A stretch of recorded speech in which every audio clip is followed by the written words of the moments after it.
وہ جب میں نماز پڑھ رہا تھا تو وہ دعا مانگ رہا تھا، اور دعا اردو میں مانگ رہا تھا، اور زور زور سے رو رہا ہے اور کہہ رہا ہے اللہ مجھے اس در کا کتا بنا دے۔ پہلے تو میں نماز میں تھا، جب میں نماز سے فارغ ہوا وہ بڑی لمبی دعا رو بھی رہا تھا، دعا بھی مانگ رہا تھا۔ تو جب وہ میں سلام پھیر کے بیٹھا، وہ بولے اللہ مجھے اس در کا کتا بنا دے، میں نے کہا آمین، میں نے اسے کہا آمین۔ اب وہ میری طرف دیکھتا ہے تو وہ پھر اپنی دعا کرنے لگ گیا، اس نے دوبارہ کہا، میں نے کہا آمین۔ تو وہ پھر اب اس کو میرا آمین کہنا برا لگ رہا تھا۔ میں نے اس سے کہا جب تو دعا مانگ رہا ہے اور میں آمین کہہ رہا ہوں تو اس کا مطلب ہے بھی اللہ اس کی دعا قبول کر لے، تو جب وہ دعا قبول ہوگی تو تیری تو خواہش پوری ہو جائے گی۔ تو پھر اسے میں نے سمجھایا، میں نے کہا دیکھ اگر یہ قبولیت کی جگہ ہے تو اللہ سے اپنی بخشش مانگ، اللہ رب العالمین سے اپنے گناہوں کی معافی مانگ، اپنے بچوں کی ترقی مانگ۔ ہو سکتا ہے اسے یہ برا لگ رہا ہو کہ آپ کے بیچ میں آمین بول رہے ہیں۔ سنیں، اب میں نے کہا اگر اللہ نے تیری اس قبولیت والی جگہ پر دعا قبول کر لی اور تو ہو گیا، پہلی بات یہ شرط سب سے پہلے تجھے اس روضہ رسول سے مسجد سے یہاں سے نکالیں گے، اس لیے کہ جو کتے اللہ نے بنائے ہیں وہ تو گلیوں میں پھرتے ہیں اور ہم انہیں پتھر مارتے ہیں، ڈنڈے مارتے ہیں، انہیں بھگاتے ہیں، غلط کرتے ہیں، مگر میں نہیں کرنا چاہیے۔ ایک منٹ، ہم گھر نہیں آنے بلکہ یہ KMC والے غلط کرتے ہیں نا سر، یہ نہیں کرنا چاہیے۔ اللہ کی مخلوق تو ہے نا، اس طرح سے نہیں ماننا چاہیے۔ نہ اللہ کی مخلوق ہے، لیکن یہ جتنے اب یہ کتوں کے کاٹنے والے ہیں ابھی سندھ میں ویکسین نہیں مل رہی، ان سب کو ایک جگہ جمع کر کے ان کو کہیں ایکسپورٹ کر دیں، وہ صحیح تجارت کرنی چاہیے مفتی عبدالقوی کے فتوے کے مطابق۔ ایسا نہیں ہونا چاہیے، حرام چیزوں کی تجارت بھی حرام ہے، ہم اس کی تجارت بھی نہیں، قتل بھی نہیں کرنا چاہیے۔ تو میرا مقصد بلا وجہ نہیں مارنا چاہیے، بلا وجہ نہیں مارنا چاہیے، لیکن اگر وہ کسی کو نقصان پہنچا رہا ہے، اب جیسے میسوی صاحب نے کہا شکاری کتے ہیں یا رکھوالی والے کتے ہیں، وہ ایسے کسی کو نقصان نہیں پہنچائیں گے، وہ جس رکھوالی پر مامور ہے جب آپ اس میں کچھ دخل دیں گے تو وہ آپ کی طرف بڑھے گا، ورنہ ایسا نہیں بھی آپ اپنا کام مگر وہ جو بتا رہے ہیں وہ تو کہہ رہے ہیں استعارتاً کہہ رہا ہے وہ۔ نہیں، استعارتاً تو ہے، شیر کی جیسے مثال دی وہ 100% صحیح تھی، وہ 100% صحیح۔ شیر کو کون وہاں گھسنے دے گا اگر شیر آ گیا تو؟ نہ آپ سمجھے نہیں، شیر کو نہیں بھگا دے گا، ایک منٹ، یہ شیر بھائی نہیں مطلب یہ کہ کتے کو شرطے ماریں گے لیکن شیر کے گلے میں ہار ڈال کے شیر میں کیسے مار عجیب بات ہے یار۔ ادھر آپ کہتے ہیں کہ شیر سے مراد ٹانگوں والا شیر نہیں، تو یہاں جو کہہ رہے کتا بنا دے، مثلا مجھے حضور کی عاجزی کی وہ بات کر رہے ہیں۔ اچھا اب ایک اور بات ڈاکٹر صاحب، کتا بھی حرام کھاتا ہے، شیر بھی حرام کھاتا ہے، کتا بھی نجس پلید ہے، شیر بھی ہے۔ اچھا رسول اللہ کا کتا اگر کسی نے کہہ دیا حضور کا، ٹھیک ہے، کلنٹن کا یا اہل حدیثوں کا نہیں، وہ ٹھیک ہے، وہ جرم ہے، اور ان کو آپ نے پوری قوم کا شیر، اچھا شیر اہل حدیث، اس پہ کوئی دیکھیے حدیث میں آتا ہے، اور وہ حدیث اعلیٰ حضرت نے ملفوظات میں بھی لکھی ہے۔ اعلیٰ حضرت کی کتابیں پڑھتے ہیں آپ؟ جی ہاں پڑھتے ہیں، تو وہ ملفوظات میں بھی لکھی ہے انہوں نے۔ وہ حدیث یہ ہے کہ جبریل امین نے اللہ کے رسول سے وعدہ کیا تھا کہ میں کل اس ٹائم آپ کے پاس حاضر ہوں گا۔ رسول اللہ صلی اللہ علیہ وسلم انتظار فرمانے لگے اور جبریل اس ٹائم پر نہ آئے۔ اللہ کے رسول پریشان ہوئے کہ جبریل وعدہ خلافی نہیں کرتا، لیکن آج کیوں وعدہ خلافی کر گیا؟ آپ اپنی بستر پر چارپائی پر لیٹے ہوئے تھے اور بے چینی کے عالم میں آپ اٹھے اور کمرے میں تھوڑا یوں چلنے لگے، پھر دروازے سے باہر نکلے۔ جیسے دروازے سے باہر نکلے دیکھا تو جبریل امین دیوار کے باہر کھڑے ہوئے۔ آپ نے پوچھا جبریل میں تو جب سے آپ کا انتظار کر رہا ہوں، آپ آئے نہیں؟ انہوں نے کہا یا رسول اللہ میں تو جب سے آیا ہوا ہوں۔ تو پھر اندر کیوں نہیں آئے؟ یہ اعلیٰ حضرت لکھ رہے ہیں اور حدیث میں بھی یہ الفاظ ہیں، اندر کیوں نہیں آئے؟ جبریل امین نے کہا اللہ کے رسول جس گھر میں کتا یا تصویر ہو ہم اس گھر میں داخل نہیں ہوتے۔ اللہ کے رسول نے فرمایا میرے گھر میں تو دونوں چیزیں نہیں ہیں۔ انہوں نے کہا نہیں یا رسول اللہ آپ کے گھر میں کتا ہے۔ اللہ کے رسول اندر تشریف لائے، چاروں طرف دیکھا، کہیں کچھ نہ ملا، اپنی چارپائی کے نیچے نظر پڑی تو کتے کا پلا یعنی بچہ کتے کا وہ پڑا پایا۔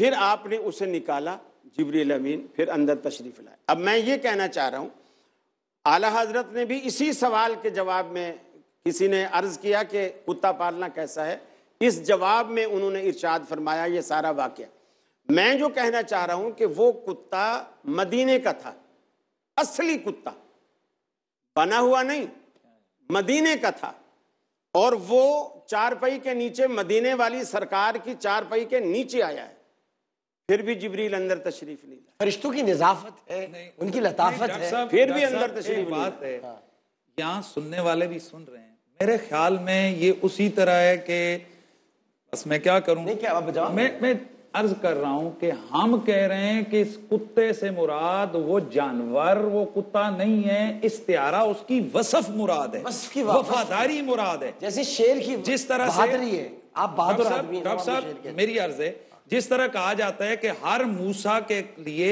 ایک، ہر فرعون کے لیے ایک موسیٰ ہے، تو اس کا مطلب اب وہ یہ تو یہ نہیں کہ وہ فرعون ہے، مطلب یہ ہے کہ فرعون استعارہ باطل ہے اور موسیٰ بھی نہیں ہو سکتا، موسیٰ استعارہ حق ہے، جس طرح کہا جاتا ہے ہر گستاخ کے لیے ایک ممتاز ہے، تو گستاخ کے لیے ممتاز اب ناموس رسالت کا استعارہ ہے، شیر کا مطلب بہادری، شیر کا مطلب ہے دلیری، بہادری، اور کتے کی وفاداری مراد ہوتی ہے۔ اب جو دعا کرنے والے وہ یہ کہہ رہے ہیں مجھے کتے کی وفاداری مل جائے، یہ حضرت حضور کی وفاداری مل جائے۔ سیدنا علی المرتضیٰ رضی اللہ اچھا تعالیٰ، مجھے چینل سے وفاداری کرنے تھے، اشتہار کی بریک لینی ہے، وہ کہیں گے وہ اشتہار، چینل سے وفاداری ایک منٹ بعد کر لینا۔